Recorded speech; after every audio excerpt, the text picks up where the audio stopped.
మరి ఈనాడు మరి మన యొక్క క్రైస్తవ లోకాన్ని విచారకరమైన పరిస్థితుల్లోనికి నెట్టివేసింది.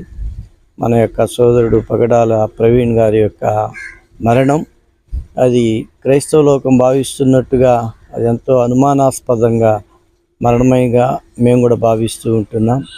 మరి ప్రభుత్వం వారు ఈ యొక్క మరణం విషయంలో ప్రత్యేకమైన దృష్టి నిలిపి మరి నిజానిజాలు మరి బయటకు తీసుకొని వచ్చి మరి పరిశోధించి దర్యాప్తు సరిగా చేసి మరి క్రైస్తవ్యానికి మేలు చేయాలని మేము కోరుకుంటూ ఉంటున్నాం. మరి అనేక మంది హృదయాలలో ఇది ఒక అనుమానాస్పదంగానే నిలిచిపోయి ఉంటున్నది.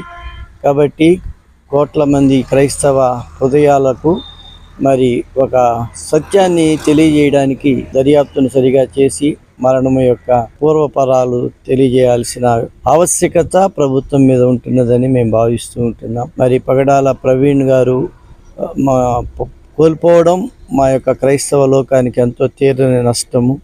చట్టానికి లోబడి మరి చరిత్రను ఆధారం చేసుకొని మరి అనేకమైన విషయాలను బయటికి తీసుకొని వచ్చి జ్ఞానయుక్తంగా మాట్లాడిన మహామేధావి నేడు ఆయన కనుమరుగైపోవడము మరి క్రైస్తవ లోకానికి ఎంతో నష్టం వాటిల్లిందని మేము భావిస్తుంటున్నాం.